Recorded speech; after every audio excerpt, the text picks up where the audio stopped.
बिस्मिल्लाहिर्रहमानिर्रहीम। ख्वाब में एड़ी देखना।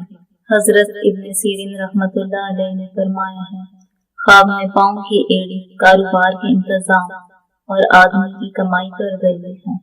अगर देखे कि उसकी एड़ी टूट गई है तो दलील है कि ऐसे काम में मशगूल होगा कि जिससे पशेमानी उठाएगा, और अगर देखे कि उसके पाँव की एड़ी चिर गई है या जख्मी हो गई है तो इसकी भी यही तावील है, लेकिन पहले की निस्बत मदामत कम होगी। हजरत जाबर मगरबी रहमतुल्लाह ताला अलैह ने फरमाया है, अगर कोई शख्स ख्वाब में देखे उसने पाँव की एड़ी काटी और खाई है और दरिंदों को दी है तो दलील है कि जो कुछ कमाएगा खाएगा तो दुश्मन। वीडियो को आखिर तक देखने के लिए बहुत शुक्रिया। चैनल को सब्सक्राइब करें, हमारी वीडियोस को लाइक करें और कमेंट बॉक्स में अपने आरा का इजहार करें। शुक्रिया।